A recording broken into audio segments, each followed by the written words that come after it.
ಹೋರಾಟಗಾರರು, ಸಮಾಜ ಸೇವಕರು, ದಲಿತ ಮುಖಂಡರು ಆದ ದೊಡ್ಡಹುಲ್ಲೂರು ನಾರಾಯಣ ಸ್ವಾಮಿರವರಿಗೆ ಅನಾಥಾಶ್ರಮದಲ್ಲಿ ಅನಾಥರೊಂದಿಗೆ ಅರ್ಥಪೂರ್ಣ ಹುಟ್ಟುಹಬ್ಬ ಆಚರಿಸಿದ ಸ್ನೇಹಿತರು.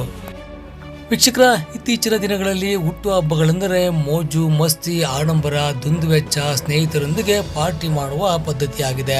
ಆದರೆ ಬೆಂಗಳೂರು ಗ್ರಾಮಾಂತರ ಜಿಲ್ಲೆಯ ಹೊಸಕೋಟೆ ತಾಲೂಕಿನ ದೊಡ್ಡಹುಲ್ಲೂರು ಗ್ರಾಮದ ಹೋರಾಟಗಾರರು, ಸಮಾಜ ಸೇವಕರು, ದಲಿತ ಮುಖಂಡರು ಆದ ನಾರಾಯಣ ಸ್ವಾಮಿರವರು ತಮ್ಮ ಹುಟ್ಟುಹಬ್ಬವನ್ನು ಸಮಾಜಮುಖಿಯಾಗಿ ಯುವಕರಿಗೆ ಮಾದರಿಯಾಗಿ ಆಚರಿಸಬೇಕೆಂಬ ನಿಟ್ಟಿನಲ್ಲಿ ತಿರುಮಲ ಶೆಟ್ಟಿಹಳ್ಳಿ ಕ್ರಾಸ್ ಬಳಿ ಇರುವ ಮಾತೃಶ್ರೀ ನಿರಾಶ್ರಿತರ ಆಶ್ರಯಧಾಮ ಚಾರಿಟಬಲ್ ಟ್ರಸ್ಟ್ನ ಅನಾಥರೊಂದಿಗೆ ಹುಟ್ಟುಹಬ್ಬವನ್ನು ಆಚರಿಸಿಕೊಂಡಿದ್ದಾರೆ.